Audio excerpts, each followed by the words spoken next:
நண்பர்களே அனைவருக்கும் வணக்கம். நமது பதிவை பிடித்திருந்தால் லைக் பண்ணுங்கள், ஷேர் பண்ணுங்கள், சப்ஸ்கிரைப் பண்ணுங்கள். நண்பர்களே கண்டிப்பாக சப்ஸ்கிரைப் பண்ணி வீடியோ பாருங்கள். அப்போ தான் நான் போடக்கூடிய ஒவ்வொரு வீடியோ உங்களுக்கு டிஸ்பிளேயில் தெரியும், நீங்களும் பார்க்க முடியும். குறிப்பாக நமது myV3 Ads என்னென்ன அப்டேட்டு, செகண்டுக்கு செகண்டு என்னென்ன அப்டேட் வருது அதெல்லாம் நீங்கள் தெரிஞ்சுக்கொள்ள முடியும். நண்பர்களே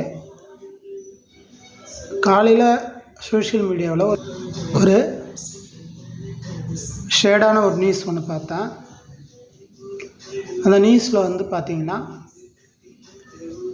myV3 Ads குருஜி அவர்களின் தாயார் இறைவனடி சேர்ந்தார் அப்படின்ற ஒரு செய்தி பதிவு ஒன்று பார்த்துருந்தேன்.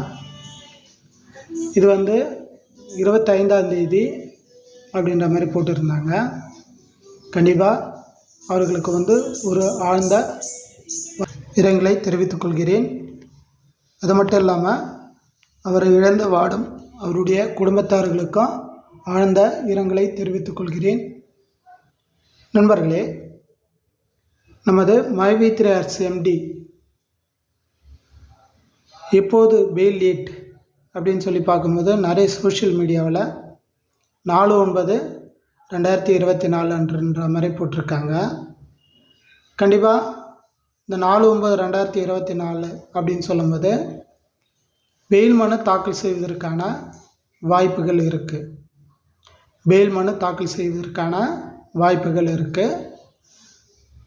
பட் நம்முடன் பார்த்திங்கன்னா அன்றே நமது எம்டி வெளியே வருவாரா அப்படின்னு சொல்லி பார்க்கும்போது கண்டிப்பாக கொஞ்சம் சந்தேகமே. அந்த பெயில் மனு தாக்கல் செய்த ஓரிரு நாட்களில் ஹியரிங் வரும்போது கண்டிப்பாக அதற்கான ஆர்கியூமெண்ட் முடிந்து பிறகு தான் பார்த்திங்கன்னா நமது எம்டி நம்முடன் இருப்பார் அப்படின்ற மாதிரி நம்ப தகுந்த வட்டாரங்களால் தெரிவிக்கின்றன.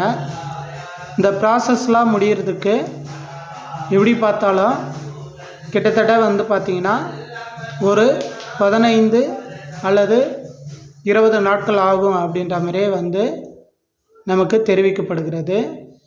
எனவே எந்த ஒரு விஷயமா இருந்தாலும் நம்ம இப்போ இருக்கிற சூழ்நிலையில் கன்ஃபார்மாக சொல்ல முடியாது, சரிங்களா? ஆனால் பெயில் மனு தாக்கல் கண்டிப்பாக ஒரு 4 அல்லது 3 இந்த தேதியில் இருக்கும் அப்படின்ற மாதிரி தெரிய வருகிறது. பட் நமது எம்டி பார்த்திங்கன்னா நம்முடன் இருப்பதற்கு கண்டிப்பாக ஒரு 15லேருந்து ஒரு 20 நாட்கள் ஆகும் அப்படின்ற மாதிரி தெரிய வருகிறது. நமக்கு கொஞ்சம் முன்ன பின்ன தள்ளி போனாலும் நம்மளுடைய குறிக்கோள் என்னென்னா, நமக்கு கோரிக்கை என்னென்னா கண்டிப்பாக எம்டி வெளியாகணும். ஏன்னா அவரை நம்பி பல லட்ச குடும்பங்கள் தற்போது காத்து கொண்டு இருக்கிறது. இந்த பல லட்ச குடும்பத்துக்கு பார்த்திங்கன்னா கண்டிப்பாக அவருடைய வாழ்வாதாரம் இழந்த நிலையில், அவருடைய பொருளாதாரம் இழந்த நிலையில் நமது எம்டி மட்டுமே அதை சீர் செய்ய முடியும். அதற்காக தான் அவர்களை நமது எம்டியை எப்போ வெளியாகுவாங்க அப்படின்ற மாதிரி உண்மையாக எதிர்பார்த்து காத்து கொண்டு இருக்கின்றனர். இந்த சூழ்நிலையில் நமது myV3 உறுப்பினர்கள் எவ்வளோ கஷ்டத்தை அனுபவிச்சுட்டு தான் இருக்கிறாங்க. என்ன காரணம் அப்படின்னு சொல்லும்போது நிறைய எக்கனாமிக்கு பொருளாதார ரீதியாக அவங்க ரொம்ப பாதிப்புக்கு உள்ளாக இருக்காங்க. குறிப்பாக வயசானவங்க, பெண்கள், இவங்களாம் உண்மையாக சொல்கிறா ரொம்ப பாதிப்புக்கு உள்ளாக இருக்கிறாங்க. எம்டி வெளியே வந்தவுடன் கண்டிப்பாக எந்த விஷயமா இருந்தாலும், குறிப்பாக எல்லா விஷயத்தையும் கொஞ்சம் தள்ளி கூட அந்த பண விஷயத்தில் கொஞ்சம் கவனம் செலுத்தணும் அப்படின்ற மாதிரி நமது myV3 உறுப்பினர்கள் ஒரு கோரிக்கையோடு வைத்து கொண்டு இருக்கின்றனர். கண்டிப்பாக நமது எம்டியும் அதுக்கு தகுந்த மாதிரி தான் சொல்லிட்டு போயிருக்கிறாரு. நான் வந்தவுடன் கண்டிப்பாக எம்டி நான் பணம் தருவேன் அப்படின்ற மாதிரி தான் சொல்லிட்டு போயிருக்கிறாரு. எனவே நமது myV3 உறுப்பினர்கள் கவலை கொள்ள தேவையில்லை. முதல்ல நமது முக்கிய லட்சியம் என்னன்னா எம்டி ரிலீஸ் ஆகணும். அப்போ தான் நம்ம இந்த விஷயத்தில் எதாக இருந்தாலும் ஒரு கான்ஃபிடண்ட்டான ஒரு முடிவு சொல்ல முடியும் அப்படின்ற மாதிரி நம்ம நினைக்கிறோம். கண்டிப்பாக எனக்கு தெரிஞ்சு எம்டி வந்து பார்த்திங்கன்னா இந்த முறை வரதுக்கான வாய்ப்புகள் நிறைய இருக்குது. ஏன்னா அதுக்கான சாராம்சம் அவருடைய கேஸில் வந்து நிறைய இருக்குது அப்படின்ற மாதிரி வந்து தெரிய வருகிறது. எனவே நம்ம இந்த முறை எதிர்பார்க்கலாம். அதே மாதிரி பேமெண்ட் யாருக்கு முதல்ல அப்படின்ற மாதிரி நிறைய கொஷின்ஸ் வந்து கேட்டுட்ருக்காங்க. கண்டிப்பாக பேமெண்ட் அப்படின்னு சொல்லும்போது எல்லாருக்குமே தேவைகள் இருக்குது. பட் ஆனால் பரவலாக இப்போது என்ன பேசிகிட்ருக்காங்கன்னா, நியூவாக வந்து ஜாயின் பண்ணவங்க முதல்ல வந்து அமௌண்ட்டு கொடுத்துடணும் அப்படின்ற மாதிரி சொல்லிகிட்ருக்காங்க. எதாக இருந்தாலும் நம்ம கையில் இல்லைங்க. எம்டி வெளியே வந்தவுடன் கண்டிப்பாக இதை பற்றி முழுமையான அறிவிப்பு வந்து அவர் வெளியிடுவார். இதற்கு இடையில் வந்து பார்த்திங்கன்னா நிறைய சோஷியல் மீடியாவில் ஃபேஸ்புக்கு, யூடியூபு இந்த மாதிரி சோஷியல் மீடியாவில் நமக்கு எதிரான நிறைய ஆப்போசிட் எதிர்ப்பாளர்கள் வந்து நிறைய பதிவுன்னு வந்து இப்போது பதிவேற்றிருக்கிறாங்க.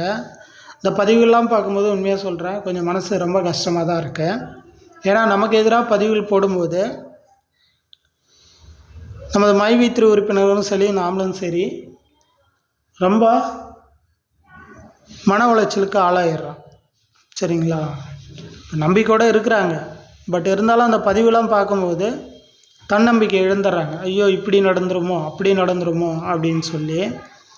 கண்டிப்பாக அதுக்கு எதிராக வந்து பதிவினை போடுறவங்க கொஞ்சம் மக்கள் மனசையும் கொஞ்சம் யோசித்து பார்க்கணும். ஏன்னா வந்து அந்தளவுக்கு வந்து உங்கள் பதிவுகள் வந்து ரொம்ப ஆழமாக பாதிக்கும். எனவே அது மாதிரி வந்து நமது எதிர்ப்பாளர்களுக்கு கோரிக்கை வைக்கிறேன், அது மாதிரி பதிவுலாம் போடாதீங்க. அதே மாதிரி வந்து பார்த்திங்கன்னா மேலும் வந்து ஒரு பரவலான ஒரு செய்தி போயிட்டுருக்கு. ஐடி வந்து புதுப்பிக்கப்படணும் அப்படின்ற மாதிரி சொல்கிறாங்க. அது எந்த விதத்தில் ஒரு சரியாகும் அப்படின்னு நமக்கு தெரியல. ஏன்னா அவங்க அதிகாரப்பூர்வ அறிவிப்பும் எதுவும் இல்லை. பொருட்கள் வாங்க வேண்டும் அப்படின்னா ஓகே, ஒரு நாள் சேலரியில் பொருட்கள் வாங்கிடலாம், அது ஒன்றும் பிரச்சனை இல்லை. ஆனால் ஐடி வந்து ஒரு குறிப்பிட்ட தொகை எடுத்த பிறகு ஐடி வந்து புதுப்பிக்கணும் அப்படின்னு சொல்லும்போது கண்டிப்பாக இது கொஞ்சம் திங்க் பண்ணுற விஷயமா இருக்குது. எதாக இருந்தாலும் நமது எம்டி அவர்கள் வந்து வெளியே வந்தவுடன் இதை பற்றி அதிகாரப்பூர்வ அறிவித்த பிறகு தான் நாமளும் நம்பணும். ஏன்னா இதையும் வந்து இப்போது தற்போது நமது மைவி3 உறுப்பினர்களை முணுமுணுக்கிறாங்க. சரிங்களா? அந்த செய்திகளை பற்றி. ஏன்னா வந்து சோஷியல் மீடியாவில் ஒரு பதிவு வந்துடுச்சுன்னா இதை பற்றி ஆலோசனை பண்ணுறதாவே நமது மைவி3 உறுப்பினர் இருந்து கொண்டு இருக்கின்றனர். கண்டிப்பாக எதாக இருந்தாலும் நமது எம்டி வரட்டுங்க. அதால் வந்து நீங்கள் கவலை கொள்ள தேவையில்லை. அவர் வந்து